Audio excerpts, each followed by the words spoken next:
Special thanks to Horizon Therapeutics for sponsoring the Special Fathers Network Dad to Dad podcast, working tirelessly to research, develop, and bring forward medicines for people living with rare and rheumatic diseases. Discover more about Horizon Therapeutics' mission at horizontherapeutics.com. It takes a long time for us to start to make progress.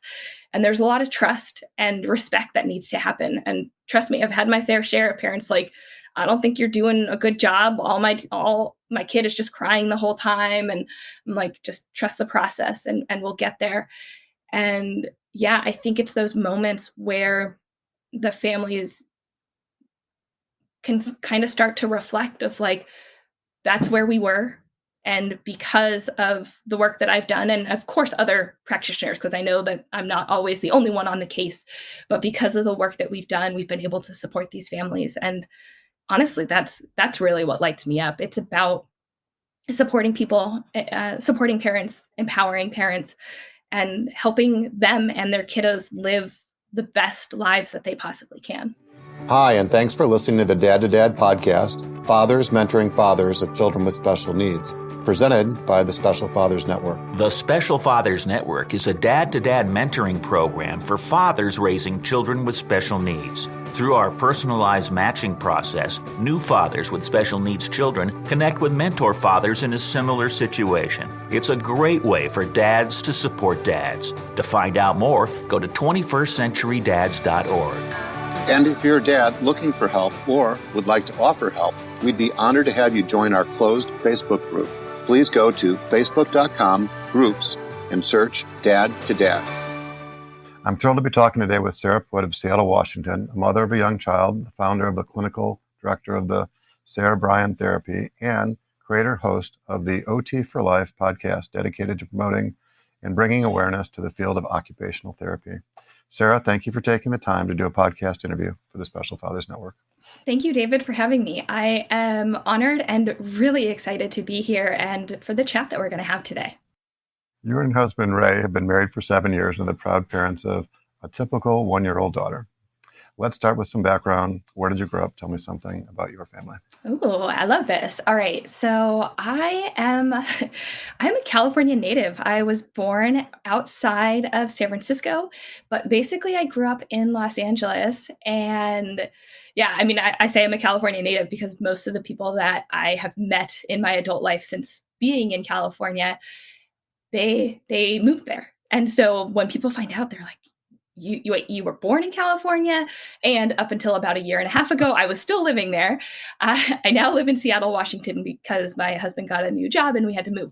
But up until that point, I was still there, and people were always shocked that I was born there and that I was still living there and that I hadn't moved away. Well, clearly now we know where that happened.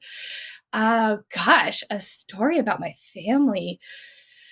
I'm like, I feel like there's so many that kind of come to mind, but I think it's because actually I was just talking to my parents the other day and they brought this up, and I think it's one of those things that like when you're growing up and when you're the one doing it, you kind of forget all these other things that happen until you take a step back and start to reflect and think. But we were talking about, so I grew up riding horses and I showed competitively. And I mean, I spent every waking minute that I possibly could on the back of a horse.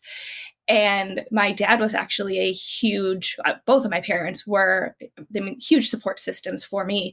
But my dad in particular, he would be the one that would always take me and drive me to my competitions. And, you know, we'd wake up at 4 a.m. or 5 a.m. and he'd be driving me an hour plus to get me to my competitions.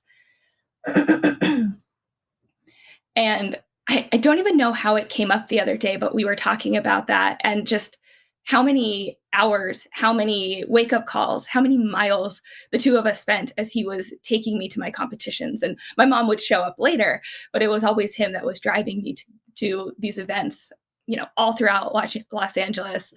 And yeah, it just one of those things that like I had kind of not thought about in a while. And we were talking about it and I was like, oh man, I remember those days. Those were those were a lot of fun. Most of the time I'd fall asleep in the car. So I'm sure my dad was like, this is great, just driving her as she's sleeping. But, there's still these kind of important moments that are happening, even though I might have been sleeping for a portion of it and all of that. So yeah, that's kind of what comes to mind first. Great. Well, thanks for sharing. And it sounds like there was some father-daughter bonding time there as well.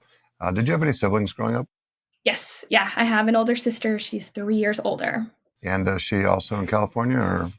No, she's in Colorado and she has 2 little ones at home. Great. So out of curiosity, what did your dad do for a living?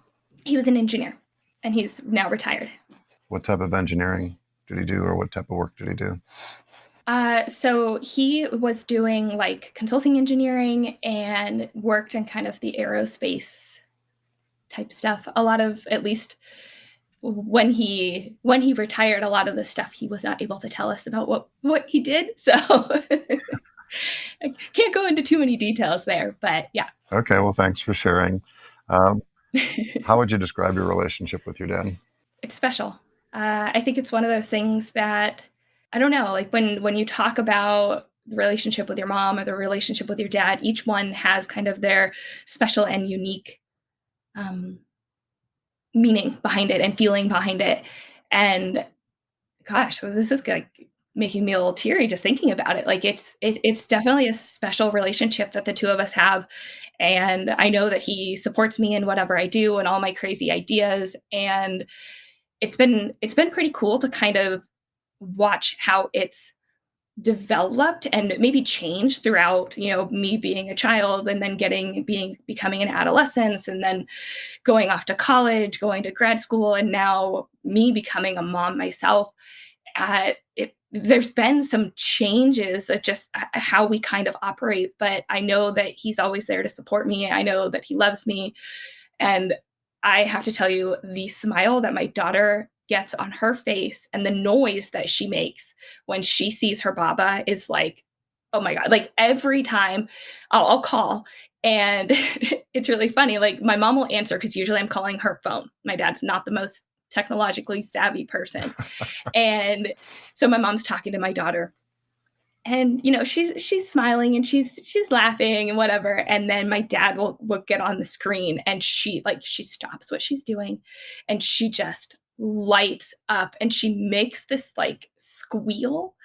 And she loves her Mimi, but there is something different about her Baba that every single time it's like, okay, just wait for Baba to get on the screen, and her whole mood just completely changes and she gets so excited when she sees him. So it's he's been such a support system for me growing up and into my adult years, but now getting to kind of watch it through the eyes of my daughter is a whole nother ball game there. Yeah, well, thanks for sharing. It's a special relationship that grandparents, grandmas and grandfathers for that matter, share with their grandchildren. And it's a new dimension to life for them, right? So what a blessing it is. So I'm wondering if there's any important takeaways from your relationship with your dad, perhaps beyond the items that you mentioned, mostly the support that he's provided you from start to finish, lessons learned, something that you've tried to incorporate into your own parenting for that matter. I'm still new to this whole parenting game. And with my little one being so young, I'd have to take a second and actually think about it. I'm sure there's things I just really hadn't had the time to reflect on it quite yet. But I think the thing that really kind of comes to mind with my dad and mine relationship is he's not always like the most vocal about things. Like if I'm going to talk to somebody in my family, I'm gonna like about something, I'm gonna go to my mom or my sister, but I always know that even though there might not be the words, or that I might not go to him right away to talk about things, like I always know that he's listening, if that makes any sense. Like I always know that like his voice in my head is always there. And so he's almost more of like this guiding light for me, even though he might not be the one that I go to discuss my problems or to vent to or anything like that. But like, I feel like he might be more of the calm energy, the grounded soul that like, once I've processed through it, like I know that he's going to be happy with what I end up doing in the outcome, if that makes any sense at all. Like, it's just, yeah, like we talk a lot. And now, let me back up. We can restart just that little portion over there. Where do I want to go with this? Yeah. So I feel like even though he might not have a lot to say about something that I'm doing, or maybe even a response to a question or something that I'm venting about, I always know that he's there to support me. And yeah.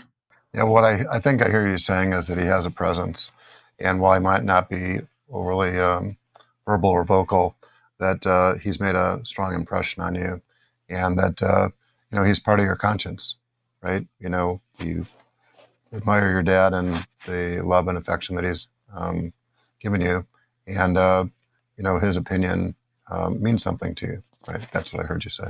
Yes. So I'm thinking about other father influencers, and I'm wondering what, if any, relationship you had with your grandfathers. Yeah, I'd have to say that my dad's dad, he passed away when I think I was in about third grade. So I didn't have, I would say, reflecting back, like I didn't have a huge relationship with him just because he did pass away when I was pretty young. But my mom's dad, he lived into his mid 90s. And I would say that I definitely had more of a relationship with him. He lived in Northern California, basically where I was born. And so while we didn't live in the same area, we still got to go visit a handful of times a year. They'd either come down to us when they were still able to travel, or we would go up there. So I had more of a relationship with him just because I was around him more, and also more kind of into my adult years that he was around. So I had more time to develop that relationship. That's fabulous. Well, it's a blessing to get to know your grandparents, right? Not everybody gets to meet their grandparents or get to know them as an adult like you were referring to. Mm-hmm. And, it's an equal blessing when the grandparents get to meet and get to know their grandchildren, right? And see them blossom and grow into adults themselves. So thanks for sharing. Yeah. I'll throw in one more thing just because it's kind of cool. My daughter just got to meet her great grandmother, the only living great relative, and that was about a month and a half ago, and that was a pretty special thing because it was I wasn't able to do that, and I would say not many people have that opportunity, so that was pretty cool. And how old is your grandmother? So this is on my husband's side. She is 90. I want to say 93. Okay. Yeah, that's amazing. Yeah. Thanks for sharing. So my recollection was that you took a Bachelor's of Arts degree in psychology from Pepperdine University in Malibu and a Master's in occupational therapy from University of Southern California.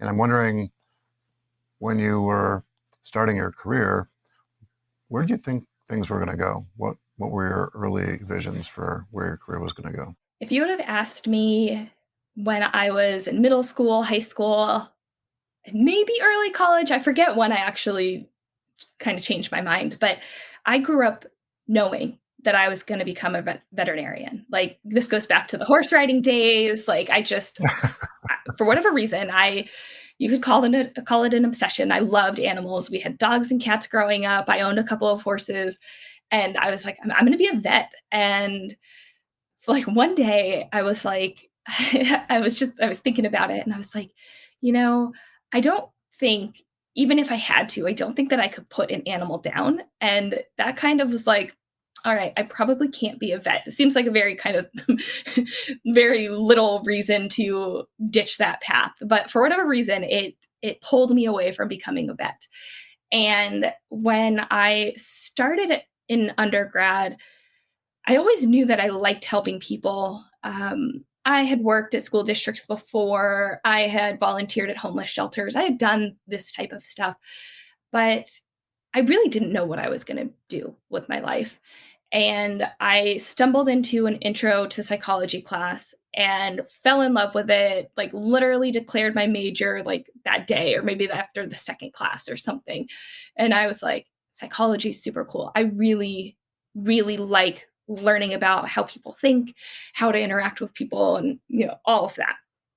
And went throughout undergrad and graduated with my psych degree. But still at that point, I didn't really know what I wanted to do. Like, psych is a big field and you can get into a lot of things doing that. And I happened to, like I mentioned, I'd been working at some school districts. So in between the summers of undergrad, or in the summers in between the semesters of undergrad, I would go back and I would work at a local school district. And I started as a paraeducator, and then I moved into more of a behavior therapist role. And then the summer after I graduated, I was working at a preschool for kiddos with special needs. And that is actually where I found out about occupational therapy, and really where I found my love for this field. And it was at that position that the aides in the classroom, the teachers, the other specialists that were at on the campus, everybody was kind of trying to funnel me into figuring out exactly what it was that I wanted to do. And my supervisor at the time, she was a speech therapist, and she was like, you should go do speech. And so I'd follow the kiddos that were on my caseload. I'd follow them to their speech sessions. And then somebody would say, oh, go check out physical therapy, go check out this. And then one day, one of the aides in the classroom, we were sitting down at the table, and I think the kids were eating lunch or something. And she looks at me and she goes, you'd make a really good OT. And I had never heard of it before. I didn't know what that meant. But fortunately, I was able to go and meet the OT that was at that school, and actually go with one of the little boys that I was working with. And I remember this story, honestly, like it was yesterday. We had to walk down from like the main part of campus to kind of this building that was off to the side.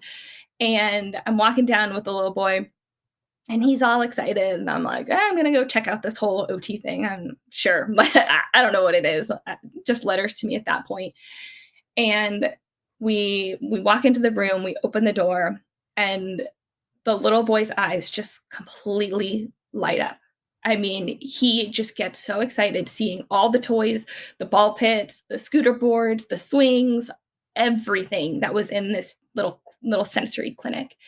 And I have to say, I got pretty excited too. I was like, wait a second, there is a profession that I get to quote unquote play all day. Yes, like sign me up.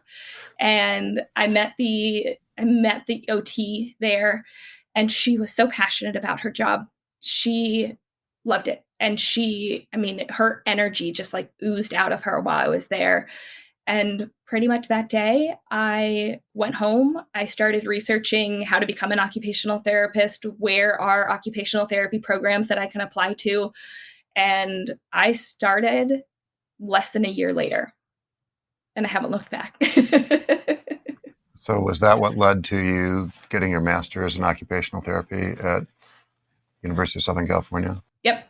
Yeah, like I researched a lot of programs. I applied early to a couple of them, and USC was one of the first ones that I heard back from. And basically, I had two options at that point because I had applied early, and I was like, I can either stay in my backyard and go to one of the top universities that just happens to be right where I'm living, or I can pick up and move across the country and go to another school in a different state that I hadn't been to before. And I was like, you know what? I know getting a graduate degree is going to be hard, so I'm going to stay in my backyard and I'm going to go to USC. And yeah, that's basically what led me there. That's fabulous. Thanks for sharing. So what do you think it was that this person saw in you that said, I think you'll make a good occupational therapist? What was her clairvoyance about? Ooh, man, I got to do some self-reflection here. I'm not the best at talking about this type of stuff. I'll tell you about my journey, but I think she probably saw that I was passionate about working with kids and helping kids, and that I was good at it too. I mean, this was after just a few summers of experience and a couple of volunteer experiences that I had previous to this, I think she saw that I was creative in figuring out how best to help the kiddos. And, she probably saw that I was really good at collaborating as a team. So working with the aides in the classroom, working with the teacher, working with the other specialists, as well as involving the families and the caregivers of the kiddos themselves. So it'd be interesting. I'd love to go back and actually ask her what it was that she saw. That's kind of what comes to mind for me. Yeah, well, thanks for sharing. Sometimes people see things in us that we can't see ourselves, right? And what a blessing it is when you look back and try to connect the dots. These people that, sort of are engaged in pivotal moments in our lives. So I'm always curious about that. So you've had a pretty interesting career, even though you're still a relatively young person. My recollection was you started out as a pediatric OT at Greco's World in Culver City. And then you became a contractor while you were in Los Angeles. And that led to you starting your own company, Sarah Bryan Therapy. And along the way, one of the things that I noticed is that you've had some extraordinary, what I think of as extraordinary volunteer experiences as well. So it's not just always doing a job, making a living. And a couple of the things that caught my attention were the Peruvian American Medical Society and the Cambodian Health Professionals Association of America. And I'm wondering if you could reflect on some of those volunteer experiences before we jump into your career and your company. Yeah, this is one of my favorite things to talk about. So there's kind of two things that happen here. I love traveling and I'm an avid traveler. Of course, this is pre-pandemic when we were able to travel a little bit more, but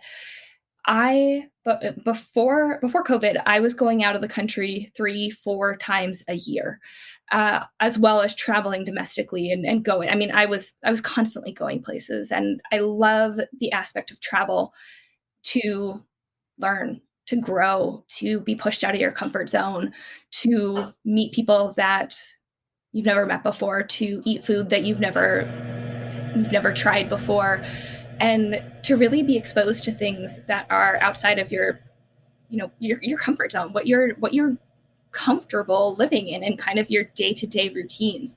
And I think I thrive on kind of just putting myself out there and seeing what else is there.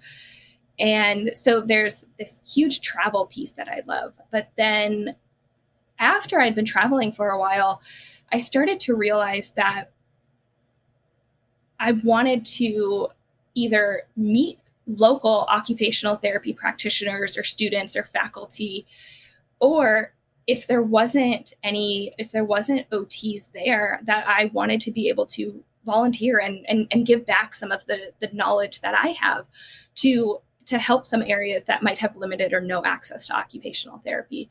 So I originally found out about the Peruvian American Medical Society through my husband's old roommate when he was in business school. And he was the volunteer coordinator for this program.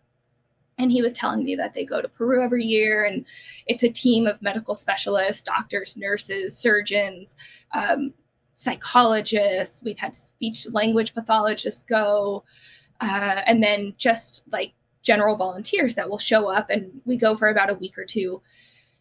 And I was like, when I heard about this, I was like, yes, sign me up. Like, my bag's packed right now. Like, I'm ready to go. And he was just like, okay.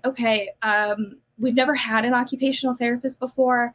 I don't know exactly how you're going to be able to help, because he was like, he actually has 2 kids with special needs of himself.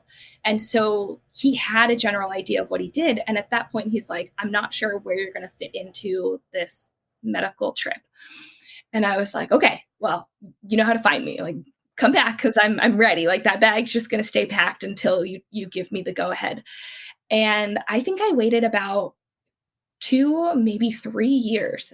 And then he came back from their most recent trip and was like, we got a spot for you. We just found an outpatient pediatric clinic, and they have physical therapists there, and they have a brand new OT that had just graduated, and she was there as a volunteer that was looking for more mentorship. And I was like, that's exactly what I want to do.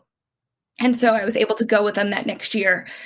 And that first Peru trip really opened my eyes to so many things, both personally and professionally. And it was hard. I'm not going to lie. Like, it was an extremely hard, extremely emotional experience for me to go through, seeing the level of need, seeing how some of these kiddos, they were struggling with some of their occupations, how the parents were struggling being able to attend to the kids' needs. My days were super long. When I am volunteering, I am working from the time that the sun wakes up in the morning until after, way into the darkness. Like, the days are super long, but it is such a wonderful experience. And again, like, it goes into kind of pushing myself out of my comfort zone and figuring out ways that I can best help people. I know that I'm only there for a week or two, but I really try my best to provide all the education that I possibly can to the families, to the local specialists. So the PTs that are there, the OT that was working with the kids, and really just share any sort of knowledge that I have or insight into the conditions or anything that can best support these families, even when I'm not there. And that's a huge part of doing any sort of international volunteer work. It's not about just the time that you're there. It's really making sure that there's carryover and that everyone can be doing the work, regardless if you yourself are there. So that was the first volunteer trip that I did. So out of curiosity, did you go to Lima, or were you in the countryside when you were there in Peru? So I was actually in a town called Ayacucho, and you have to fly there, and oh my gosh, it's been 2 years. I want to say it's about an hour and 45 minutes. Don't quote me on that, but it's over an hour flight from Lima, kind of up into the mountains a little bit. It is north, a little bit northwest, I want to say, of Cusco. Okay. I'm just curious. Mm-hmm. Thank you for sharing. And I love this concept of pushing yourself to get outside your comfort zone. It's something that I can relate to personally. And the phrase that you use, my bags are packed, I've used that phrase so many times, right? It's just like letting people know I'm ready, just give me the signal. So thank you for sharing. And what about the Cambodian Healthcare Professionals Association? Yeah. So basically, because of my Peru trip, I like to call them that they're chronic volunteers. That basically there are people that they'll go to one volunteer trip and then they end up going here and there, and they go all over the place. So going to Peru and meeting the team of volunteers that I was working with there, it actually connected me with some of the other trips that I've done since then. So I met a few people that go to Cambodia. I also got connected with a group that goes to Honduras as well. And so because of that, there's a handful of people that go to Peru, and then they also go to Cambodia. And while we were there, they were telling me about Cambodia, and my husband and I, we had been talking about going there. We really wanted to travel to Cambodia. And so, like, no joke, I'm sitting at dinner with probably maybe 5 or 6 people that also go to Cambodia. This is in Peru. And we're talking about our day, but then it transitions into, oh, they're getting ready to go on their next trip to Cambodia. And I was like, wait, what? You guys go to Cambodia? Okay, hold on. Like, I want to go. My bag's still packed, right? Like, I'm here. I want to go there. So then I got connected there and was able to go. I want to say it was maybe like 6 months later, we ended up going on that Cambodia trip. And my husband was actually able to go along with that and be a volunteer on that trip. Previously, he had gone to Peru with me, but he showed up after I did my volunteer work, and we went around and traveled and did Machu Picchu and all of that. But he was actually a part of the Cambodian volunteer organization and the work that we were doing there. So that, I mean, that's a whole nother podcast episode in itself to talk about what happened there. But yeah, that's kind of how how I got connected and really how you kind of stay connected. And I think going back to your point about having your bags packed, and it really is about being open to these opportunities. And you might not know what's going to happen and what's going to become of it, but if you don't open that door and say, yeah, let's try it out, you never know exactly what could happen next. Well, let's talk about special needs. And I'm sort of curious to know, prior to pursuing a career in occupational therapy, did you have any exposure to the special needs community?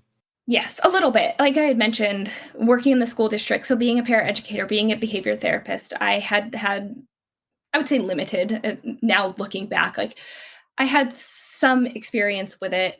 I also, my senior year of undergrad, I did hold on, what's the word that I'm looking for? It's what do they call that? Where you do where you study, you pick something. Oh my gosh, not a private study. I'm blanking on what the actual word is, but you can take a course where you pick where you're going and you can actually do volunteer work and get course credit for it. And I can't remember what that's actually called at the moment.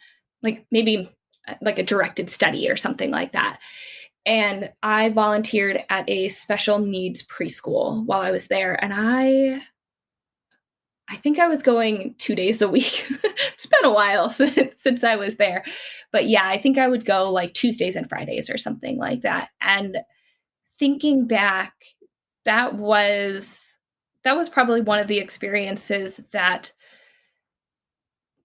I first remember really working with kids that had special needs. I think some of my experience up until that point, maybe I just hadn't noticed it, or maybe I just hadn't really thought about it before. But there were definitely a couple kiddos that I remember working with when I was volunteering that I knew I was like, they needed additional supports within the classroom. The teachers needed additional supports in supporting the children. And so that's kind of my earliest memory, I could say, of working with and maybe even kind of uncovering this passion that I have for working with kids with special needs. Excellent. So I'm sort of curious to know, once you got into the field, was there any meaningful advice that helped steer your career? Gosh, yeah, I don't know if it's any like specific advice, but what I would say, it's actually more of an energy. And maybe this even ties it back into like what I was saying about my dad. I think it was this energy that came from the OT that I met, the very first OT that I met, the person who introduced me to the field. And meeting Francesca at the preschool, I mean, she has been such a inspiration. She probably for about six to 8 years afterwards, she had no idea that she had been this person to me, but she's the reason that I decided to pursue occupational therapy. Besides the aid that planted the seed, that told me to go, then I met Francesca and was like, this is my career. Like, I don't know what I'm getting myself into, but this is really what I feel, this calling. I feel this drive, this pull, that OT is really what I need to be doing with my life. And yeah, so it's not really specific advice, but it was something about the energy. It was something about the stars aligning that day that really brought me to the field of occupational therapy. And honestly, it was just jumping in. And it's interesting. And being a podcaster, like, as I'm talking and like when I'm interviewing guests and stuff, I start to draw parallels. And now I'm like drawing parallels in my own story here. But it's jumping in and jumping out of your comfort zone. And I didn't know what OT was, but there was a calling. There was something that was drawing me to it. And I jumped in. I mean, I really didn't look into it all that much. I was just like, yeah, this is it. I'm going. And I really haven't looked back since. So I don't know what that says about me. I just like to like jump in and figure it out as I go. And I base a lot of, I guess, what I do kind of on this feeling and the energy that's kind of surrounding it. That's fabulous. So I'm wondering, who is Francesca Valle and what is Therapy Works LA? Yeah, so when I met Francesca, she was working for the same school district that I was working for. And then at some point in the 6 to 8 years that I like went to school, graduated, and started working, she had started her own private practice at that point. Like I had said, like we didn't have any contact during that time. Basically, she inspired me to become an occupational therapist. And then I took it and ran with it. And I didn't see her after that summer that I was at the school. I ended up transitioning to another school and I didn't get to see her anymore. But she's an occupational therapist. She has her own private practice in Los Angeles. And the cool part of the story is I was actually at the American Occupational Therapy Association conference in Nashville back in 2000, I don't know, 14, 15, something around there. And they have this big expo hall where there's tons of vendors and I mean, just thousands of people walking around, again, pre-pandemic here.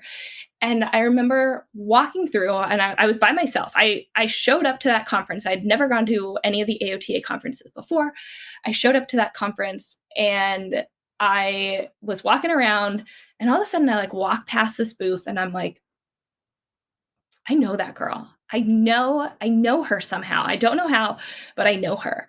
And I think I like circled a couple times and I was totally like awkward about, trying to figure out, like trying to put I was just trying to figure it out.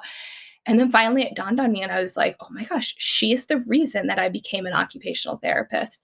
And I finally placed it. I'm like, she was the OT at that preschool. And so, of course, she was busy talking to people and I just waited. I waited patiently for her to be done. And then I walked up and I was like, hey, you probably don't remember me, but I had to tell you that you inspired me to become an occupational therapist. And here I am. I've been practicing at that point for like 5 or 6 years.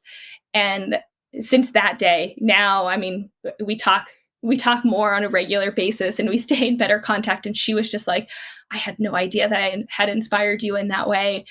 And yeah, it was cool. We snapped a picture and it's just like, I guess you never really know who or when you can inspire somebody by what you do or what you say, or even just how you make them feel.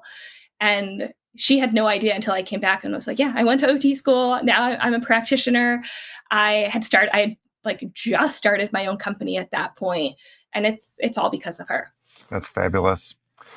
So you've educated me a little bit about occupational therapy, and I know that you're super energetic about this. And what do you think you enjoy the most about occupational therapy, the work that you do? Whew, that's a tough question. Because I could talk for hours about everything that I love. What do I enjoy the most? I think from my direct clinical work that I do with the kiddos and their families, the thing that I enjoy the most is coming in, and it's gonna sound funny in the beginning, and then trust me, I'll get to the point.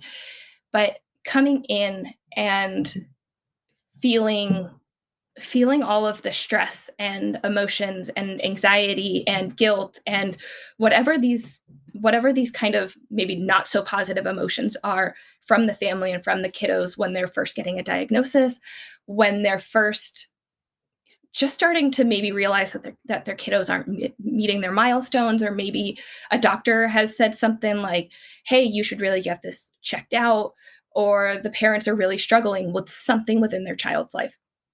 And I think going in and meeting some of these families when I'll be honest, when they're at rock bottom, at least in my outsider opinion, right? I'm not in their shoes, but I feel like when they're sharing their stories with me and when we start digging into some of the history, they feel like they're at their wits' end, or they feel like they're struggling. They're struggling with everything. And I think then starting at that moment, and then over time, whether it's a couple weeks, a couple months, a couple years, getting to the point where the kiddos start making progress and the parents feel supported, the parents feel empowered, and getting to a point where all of a sudden the families are like, I never thought that my son or daughter would be able to do X, Y, and Z, whatever skill that it was that we were working on, or that they'd never hit this milestone. And seeing the smiles on everybody's faces, the kids, the parents, the siblings, the grandparents, the aunts, the uncles, whoever is involved, I think that's really what does it for me, because my line of work is not easy at all. And a lot of the times I am supporting families through really big struggles, and it takes a while. It takes a long time for us to start to make progress. And there's a lot of trust and respect that needs to happen. And trust me, I've had my fair share of parents like, I don't think you're doing a good job. All my kid is just crying the whole time. And I'm like, just trust the process and we'll get there. And yeah, I think it's those moments where the families can kind of start to reflect of like, that's where we were.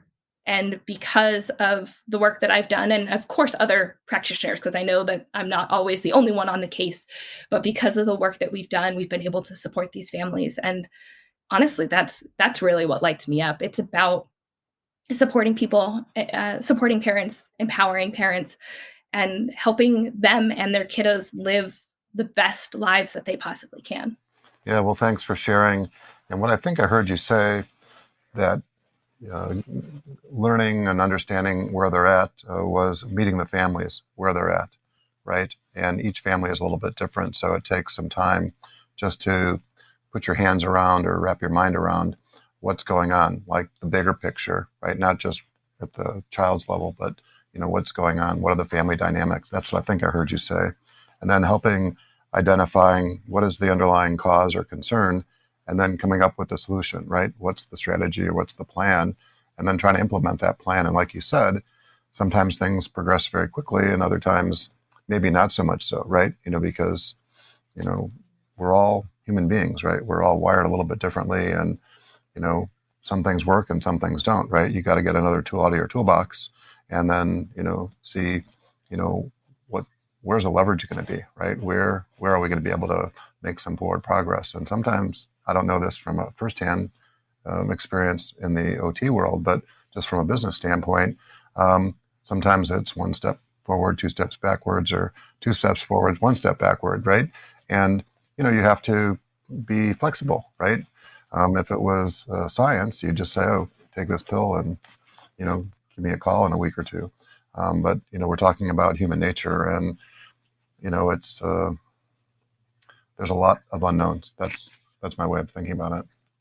Oh, completely. It's the exact same way. I mean, there are times that you're like, yes, we've overcome that little hurdle and we're making progress. And then all of a sudden you show up and that kid is not having it that day. And you're like, oh, right. Like now we're taking a couple steps back, and that's just the way it is. I think one of the biggest things that I've learned being an occupational therapist is learning to be flexible and meeting the families where they're at every single day, because you never quite know what's happened since the last time that you were there, what is going on in their current moment at that moment, and things that maybe somebody has said to them. There's so many, like, as I'm talking, like there's so many experiences and so many stories that are just popping to my mind. And I think one of the really unique parts about what I do, specifically working in early intervention, and it really is going into the clients' homes and working directly with those families. And so a lot of times they open the doors, I'm going into their houses. I'm sitting in their living rooms, their kitchens, bedrooms, wherever we're doing the sessions, playrooms. And I almost quickly become a part of their life where I know the extended family. I know all the siblings. I get to know their schedules of when they go to school and when they have swimming and when they have their birthday parties and all this stuff. And it gives me such a unique perspective to be so kind of closely intertwined with these families, that it is able to kind of paint this broader picture of me understanding what is specifically happening, and then working with the families to figure out how best I can support them, knowing with the knowledge, the expertise, and, the years of experience that I have, how can I support these families based on where they are in that moment, and then throughout kind of the therapeutic process. Fabulous. So not to focus on the negative, but I'm wondering what some of the bigger challenges are. Well, the biggest one that comes to mind is the emotions, and really the stories that I have heard and that I have become a part of, walking into cases where kiddos have been born significantly premature. We're talking 23, 24, 25 weeks. I've walked into cases where there's been medical malpractice that has happened, and it has caused delays with the child. I have walked in where parents have told me that their spouse is going to leave them because of the diagnosis or because of the delay. And I mean, that's just a handful of the things that I've been exposed to. And the emotions, the emotionality of practice as an occupational therapist is probably one of the hardest things, because each story is a person, it's a family, it's an extended family, and you never quite know what you're walking into. And every kid, every family is unique. So even though I might have been a part of one journey that was similar to what somebody else is starting to tell me, there's all these other moving pieces. And I think after years and years and years of that happening, it started to kind of build up in me. And I realized that I was becoming so invested. I mean, I love what I do. I love my clients. I love the families. I love the caregivers. But I knew that I really had to pay attention to my own health as well, to make sure that, like, if I'm struggling emotionally, I can't show up and support the families that are struggling emotionally. And so learning to kind of navigate that of how can I best show up for my families while also making sure to take care of myself, I think that's been one of the biggest challenges. And while I say that is a challenge, I also think that is one of the kind of the blessings that we get to deal with, or that we get to be a part of, I think is a better way to put it, as a part of being an OT, because we do get to be a part of these families' lives and meet them where they are, and offer support, offer advice, offer encouragement, offer a shoulder to lean on. So it's like, it's definitely a challenge, but it's also kind of one of the things that brings the beauty in our life too. Yeah, well, thanks for sharing. It sounds like that would be one of the reasons that people get knocked out of being OTs. They just get drained and, just too much, right? Life has its own challenges, like we all have our own personal challenges. And if that's what you're doing for a living, it seems like your bucket would get drained. And at some point you're just like, I don't know how I can handle this. It just seems like certain people are wired for this. Obviously you are. And maybe some people like the work, but not so much that they can do it, right? They can sprint, but they can't run the marathon, if you will. Yeah. My husband always comments, he's like, you're one of the most patient people I've ever met. Now, I feel like since I've had my daughter, my patience level is being tested a lot. But I mean, all the time, because my husband, he's not in healthcare. He's not an OT. He deals with computers and numbers and business and, completely different kind of world. But day in and day out of me just kind of sharing some of my experiences, he always just looks at me and is like, I couldn't do that. I couldn't do what you do. And I'm like, really? Like, for me, like that's my life. Like, how could you not? How could you not do it? But he's just like, no, like, you're a special breed. You can handle that, and you can continue to put yourself in these situations. And I'm like, yeah, I guess so. I mean, it's not for everybody, and especially specifically thinking about early intervention when we're thinking about the kiddos that are birth to 3 years of age. A lot of these diagnoses, a lot of these I guess, let me back up. A lot of what is happening this is happening right at the beginning of their life. So whether it happens when they're born or within the first couple months or years or anything. So the work that I do as an OT in early intervention is extremely specialized in meeting these families early on in their journey, where a lot of the families haven't even had time to cope or understand or reflect or think about it because it's just happened. Or I'm walking through with them as they are getting a diagnosis or going about genetic testing or anything like that. So it's kind of this, it's a different perspective starting at such a young age and so early on in these parents' journeys that, yeah, again, it's hard, but it's also kind of this, I don't know, it's a special thing that, yeah, working in early intervention, you get privy to that. And it's just a unique thing about that practice area. There's different approaches to occupational therapy, and I'm wondering, how would you describe the team model as well as the parent coaching model? Great question. So the team-based model, and I guess I should start by saying that depending on where you live, what region you're in, every early intervention program is set up slightly different across the states and then, of course, throughout the world. So I can really only kind of speak to my experience working in Los Angeles, as well as some of the conversations that I've had with some of my colleagues that might work in other areas and other states.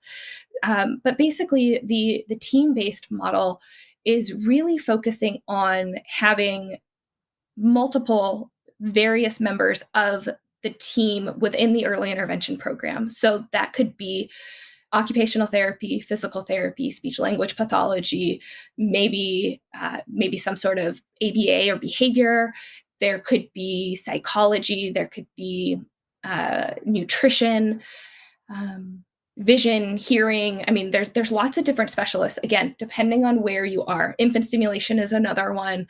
And so the team-based model is really where you are utilizing the team working together with a specific case. And again, every area is slightly different, but some of the areas that I've heard of, like they will have one person potentially be the contact person for the case. So maybe it's the OT that's going in, and then they go and collaborate with all the other specialists on the team. Or maybe there's a handful of the specialists that will actually be like working one-on-one with the child, but then they have other team members, as part of the team, but they're not going in to see the family, if that makes sense. So it's much more that team approach of collaborating with everybody. And different regions are set up to foster that relationship a little bit more and that collaboration. And other regions, there's definitely kind of some limitations, whether it has to do with funding, whether it has to do with like geographical region that maybe the specialists don't happen to be all in the same area. So that is kind of in a nutshell, the team-based approach and what it looks like. And then the parent coaching model is really kind of a framework of how we go about our practice. And it's not necessarily just us showing up, working with the child, and then being like, okay, bye, mom and dad, bye, grandma, grandpa, like this was great, this was super fun, I'll see you next week, you have no idea what I'm doing. It's really showing up. You can do the work with the children, but the coaching aspect is what's super important, of explaining, highlighting, sharing, and I should say sharing the information with the families so that then they can have that carryover while you're not there. Because we show up once a week, once a month, and work with the kiddos and work with the families, but the families are there 24/7 with these kiddos. So they really need to understand what it is that we are doing, where we're trying to go, what we're addressing, and how we're going to get there, so that when we're not there, mom, dad, grandma, grandpa, aunt, uncle, siblings. I mean, I've had so many siblings actually carry out treatment activities and setting things up. And it's having that lens of not just doing the work ourselves as a practitioner, but collaborating with the families and sharing what it is that's going on and coaching them through kind of our therapeutic brain and our therapeutic process so they understand what it is so they can kind of carry it through too. I'm just sort of curious if it's the concept of catching a fish for somebody or teaching them how to fish, right? That comes to mind, which is you can do the work, right, and be gone, or you could take the time to show somebody else how to do the work, sort of empowering them to help themselves, if you will, help their family. Is that sort of what you're talking about? Yeah. I mean, an example that kind of comes to mind is a lot of the times when I'm going in and I'm doing some sort of physical movement where I'm trying to get, like, for instance, so let's talk about rolling. We're trying to facilitate a child to be able to roll. And I can sit there and I can have the family watching me and I can be like, okay, you're going to put your hand here and you're going to move their hand here. You're going to bend their knee and blah, blah, blah. And you're going to do this and then watch. And then they roll and their family's like, oh, yay. Okay, great. And then I'm like, okay, your turn. And then I'll step back and I will let whoever is there step in, and they sit there and they move their hand a little bit or they adjust their positioning, and then they kind of turn back and look at me and they're like, okay, wait, hold on. How did you do that again? So then I'll walk them through how to do it and really kind of empower them of like, oh, now I understand it. Because it's easy just to watch somebody else and be like, I get it. Oh, that makes total sense. But when you actually have to do it yourself, then all of a sudden you're like, I don't know where. Okay, I get it. Excellent. Thank you for sharing.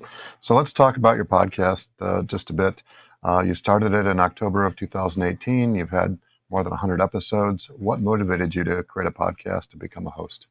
So there were a couple different things that were happening, both professionally and personally, I guess I could say.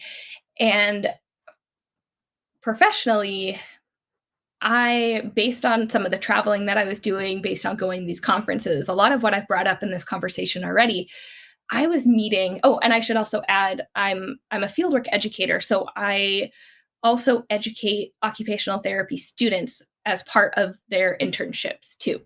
So all of these things kind of combined. Needless to say, I was meeting a lot of really, really interesting and fascinating people within the profession. And they were telling me these stories of what they were up to, their projects, their research, the private practices that they were starting. I mean, all of these things. And I was so inspired by everything that I was hearing. And I was like, I just want to share this with the world. Like, I'm glad that I'm learning it, but I want other people to hear what these amazing OT students and practitioners are up to. And so like that was kind of happening professionally. And then also being that I work in early intervention, I was finding that I should add that I was driving to my clients' houses. So day in and day out, I was spending on average 3 hours in the car, not all at one time, but like 10 minutes here, 15 minutes driving from one house to the next house to the next house. So I had a lot of time in the car. And also remember, I work in Los Angeles. So, I mean, I was sitting in traffic. I was on the 405. I was on the 110. I mean, anybody that's from Los Angeles, you know what I'm talking about. So I had a lot of time to basically listen. I mean, I could listen to music, I could make phone calls. And somehow I stumbled upon podcasts and absolutely fell in love with podcasts. And I mean, I just started consuming them left and right. But at that point, I did not know about occupational therapy podcasts. I was listening to business podcasts, real estate, finance, you name it, like all these other kind of ancillary things that I was listening to. And then one day I came across a physical therapy podcast and I was like, what is this magic? Like, it's not OT, but it's close enough. Like I can totally resonate with what they're saying. And then that got me thinking, like, if there's physical therapy podcasts, are there OT podcasts? And so I went down the Google rabbit hole of what OT podcasts are out there.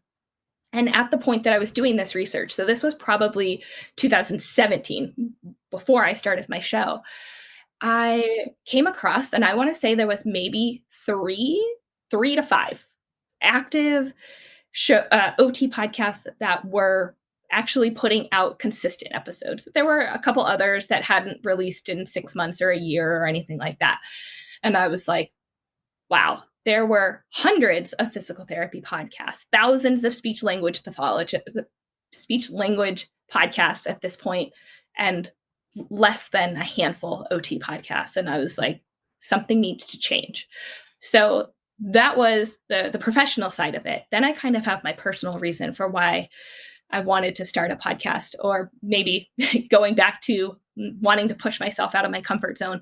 So growing up, I was extremely shy, to the point where I had multiple people say or make comments of like, this girl, she's so shy, like she doesn't talk. And it's been something that I have been actively working on and facing throughout my years. And now looking back as an OT and having some of this training, I definitely think I had some sensory modulation, maybe some sensory processing stuff going on, self-diagnosing. But I was super shy. I tried to not take classes in college that you had to have like a public speaking component, because I would get up there and I would just start shaking uncontrollably and I couldn't handle it. And I just always felt like a failure.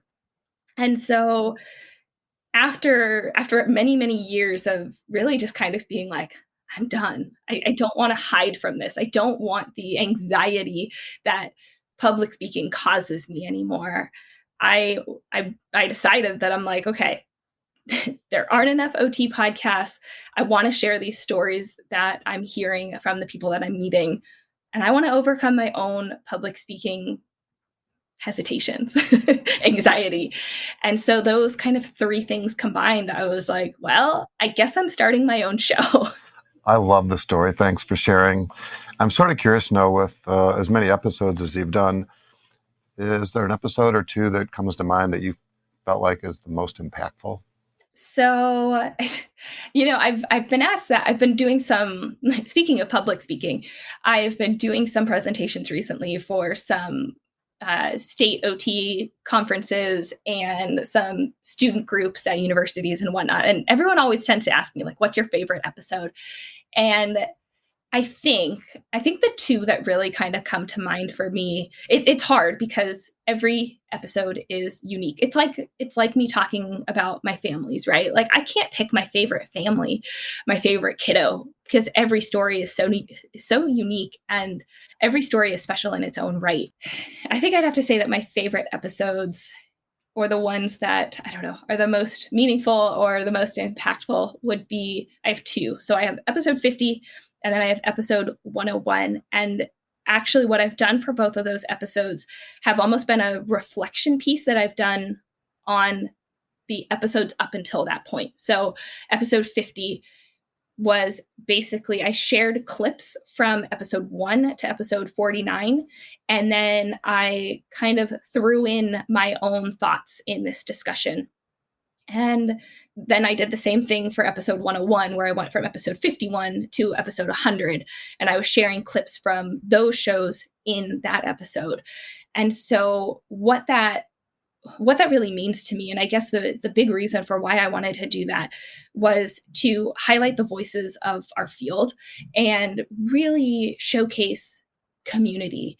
And I listened to hours of my own episodes, pulling out the perfect clip of what does this actually signify for our profession? What does this mean? What inspiration can we gather from this? What can we learn from what this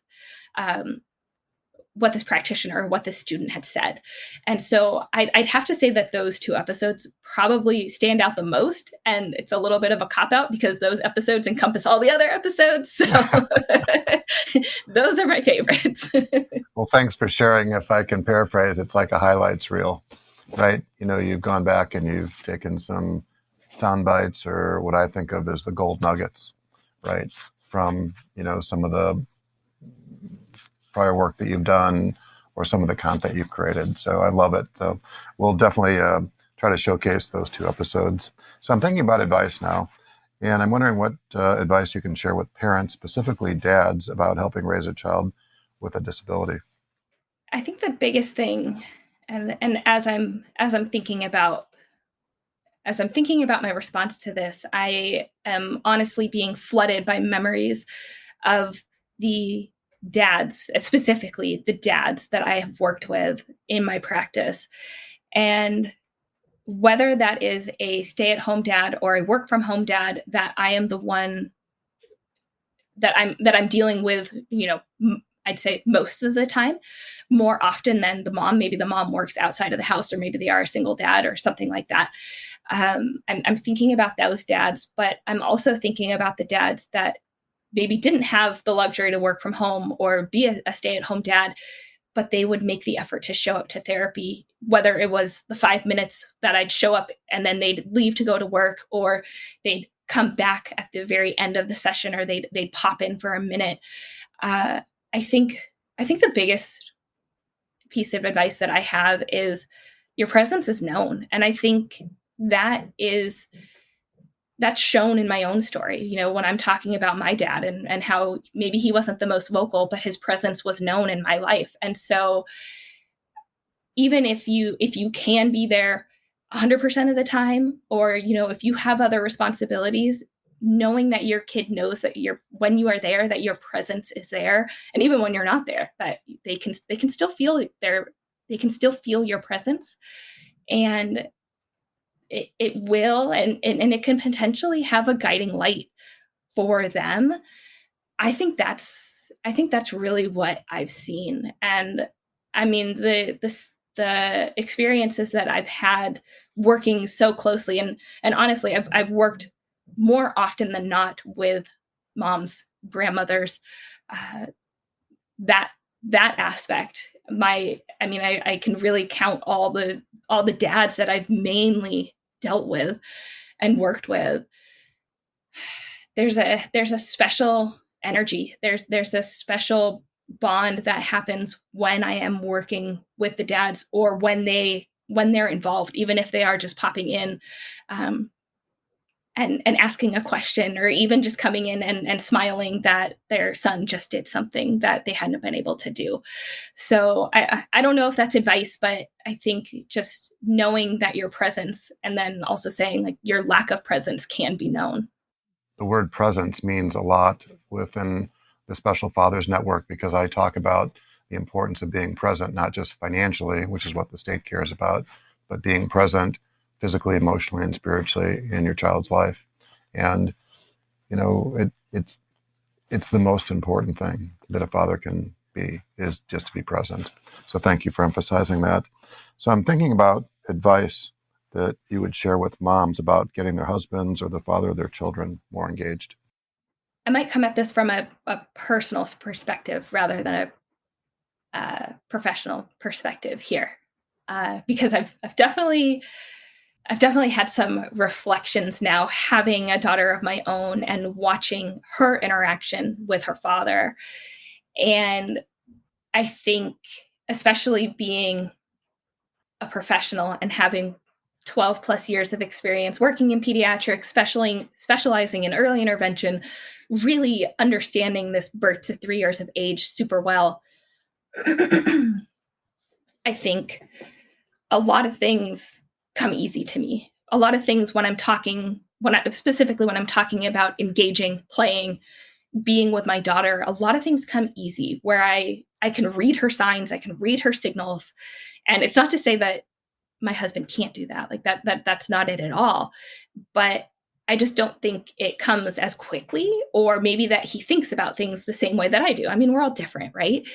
And so it's taken me, it's taken some reflection of allowing him to show up in the ways that he wants, but also for me to understand like how I can support him to continue to show up, or to tweak things a little bit of like how he could be doing it a little bit differently, and not just saying like, well, you're doing it wrong, or you're not doing it my way, or anything like that. But it really is supporting. It's supporting and empowering. And I keep kind of going back to these words because it's not to say what he's doing is wrong, but based on my professional experience, now I'm able to kind of bridge that gap for him and help him see some different sides to it, because this is our first child. This is his first child. Like, he's never worked so closely with a young child before.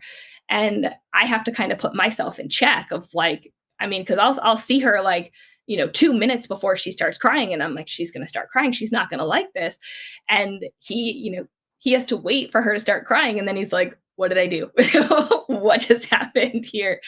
And so I think it's understanding where they're coming from, but then allowing them and supporting them to continue to show up. And if there are some different things, it's not blaming them for doing it the wrong way, or what you think might be the wrong way coming from a mom that's also a professional.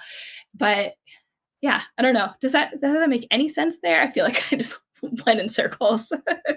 Yeah, well, I think if I were to try to paraphrase what you said, Sarah, it's understanding that we each have different levels of experience, and don't be too quick to criticize or to think that, there's another way of doing things, and just being open-minded, right? And trying to be more encouraging and supporting is what I heard you say, as opposed to judgmental and, corrective, is what comes to mind. So thank you for sharing. And I think too, I'll elaborate just quickly on that. I think too, especially for the moms that are with the kids throughout the day, they spend more time with the kids. It's easier for us to understand exactly what our kids are going through, how well they've slept when they just ate, like all these other things. And, my husband is able to work from home, so he gets to come up and see her, but he doesn't know what's happened in the last hour, the last 10 minutes or anything like that. So a lot of times exactly what you said, it's like knowing that like he doesn't know exactly what's happened throughout the entire day of like, all right. It's important to put things in context. That's what I hear you saying. Mm-hmm. So the 21st Century Dads Foundation has developed an early intervention survey for parents. And I'm wondering, what advice can you provide to get more of these 0 to 3 families to complete a survey, or perhaps to partner with organizations who serve these families? I mean, honestly, I think one of the biggest thing that comes to mind is just the awareness piece. Being aware that something like this is out there. In my experience, I know that there are still plenty of families that don't even know what early intervention is. They don't know, or they've never been exposed to, that there is help out there for these families. And I think the other piece that kind of goes with that is that stigma of a label or a diagnosis. And I have seen many times where parents and caregivers they'll show up for an evaluation through the early intervention program, but then they'll decline services because they don't want a label for their child, or they feel like this whole thing is just going to follow them throughout their child's life, and they're just not ready for it. And the biggest thing, one of the biggest things that I feel like I've seen and I've really solidified throughout my practice is the importance of early intervention is not to throw a label on a child and be like, okay, you're just going to be this way for the rest of your life. It is to show up and help these families where they're at, give them the supports, give them the strategies, and then allow the child and allow the families to grow into that. And knowing that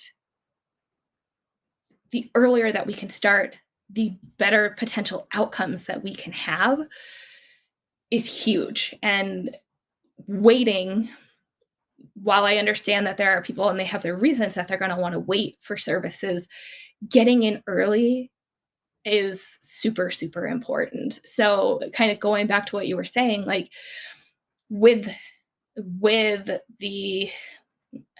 this kind of form, with this questionnaire, it's that awareness piece, but then also understanding that this is not just to label and throw in a box. This is to find supports. This is to be able to empower our families, to empower the dads and the fathers at such an early age, and figure out how we best as a team, this is going back to the team-based model and everything, how we can best collaborate together to support the dads, support the families, and ultimately support these kiddos at such a pivotal time in their life. Yeah, well stated. I think the most important, I agree, is just creating a certain level of awareness, educating these young families about the services that are available, and somehow destigmatizing, right, this, so that they see it as a positive or something that is going to help their child versus I don't want to label. And I think that's a form of denial, right? They don't want to accept the fact that there might be a deficit of some type, or to even contemplate that. And like you said, these families are so young. Oftentimes it's, if not a first child, they've got super young kids. And, everything is sort of new and can be overwhelming. So thank you for sharing. I'm sort of curious to know if there's anything else you'd like to say before we wrap up. I think I'm good. That's fair. Let's give a special shout out to Effie Parks, host of the Once Upon a Gene podcast, for helping connect us. Yes, Effie is amazing.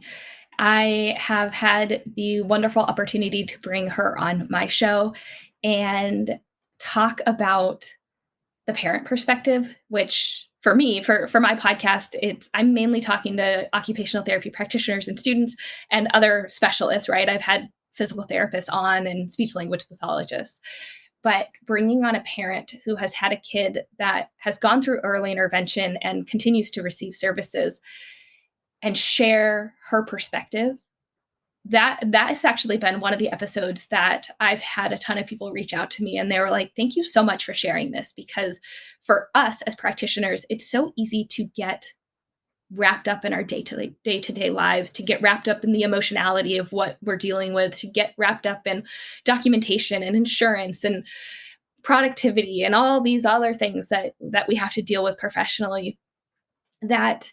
And I think a lot of times we only kind of hear when things are going wrong from our families, from our clients, that hearing from somebody who is so appreciative to what we do and what we bring to the table, especially as occupational therapy practitioners, where it's still a very misunderstood profession. I had so many people reach out and they were just like, I needed to hear this. I needed to hear this professionally right now, because I've been questioning what I've been doing. Am I making a difference? And to hear that perspective, everyone was like, thank you. And I know for me, even being the host and interviewing and asking those questions, I needed to hear it too. So I'm so glad that I've connected with Effie. And now, because of that, we got to connect. Yeah, well, she is dynamo, and it's not lost on me that Ford, their son with special needs, is super young as well. So I don't know where she gets the energy and the time for that matter, but it's her calling, like being a OT is your calling. So if somebody wants to learn more about Sarah Bryan Therapy, the OT4Lyfe Podcast, your blog, or to contact you, what's the best way to do that? So the best way is you can go to my website, OT4Lyfe.com. And yeah, I have links to everything there. My email's there, and I'm on social media. I'm most active on Instagram. It's ot.4.lyfe. And you can shoot me a DM over there as well. I want to mention, because a lot of people ask me why life is spelled with a Y, and totally cheesy, but it's because occupational therapy is the Y of life. So that's why I spell it that way. Well, thanks for sharing. I wanted to guess that, but I don't know that would have been my first response. So, Sarah, thank you for your time and many insights. As a reminder, Sarah is just one of the individuals who's part of the Special Fathers Network, a mentoring program for fathers raising a child with special needs. If you'd like to be a mentor father or are seeking advice from a mentor father with a similar situation to your own, please go to 21stcenturydads.org. Thank you for listening to the latest episode of the Special Fathers Network Dad to Dad podcast. I hope you enjoyed the conversation as much as I did. As you probably know, the 21st Century Dads Foundation is a 501c3 not-for-profit organization, which means we need your help to keep our content free to all concerned. Would you please consider making a tax-deductible contribution? I would really appreciate your support. Sarah, thanks again. Thank you for having me. This was a lot of fun. And thank you for listening to the Special Fathers Network Dad to Dad podcast. The Special Fathers Network is a dad-to-dad mentoring program for fathers raising children with special needs. Through our personalized matching process, new fathers with special needs children match up with mentor fathers in a similar situation. It's a great way for dads to support other dads. To find out more, go to 21stcenturydads.org. And if you're a dad looking for help or would like to offer help, we would be honored to have you join our closed Facebook group. Please go to facebook.com/groups and search Dad to Dad. Also, please be sure to register for the Special Fathers Network bi-weekly Zoom calls held on the first and third Tuesdays of every month. Lastly, we're always looking to share interesting stories. If you'd like to share your story or know of a compelling story, please send an email to david@21stcenturydads.org. The Special Fathers Network Dad to Dad podcast was produced by me, Tom Couch. Thanks again to Horizon Therapeutics, who believe that science and compassion must work together to transform lives. That's why they work tirelessly to research, develop, and bring forward medicines for people living with rare and rheumatic diseases. Discover more about Horizon Therapeutics at horizontherapeutics.com.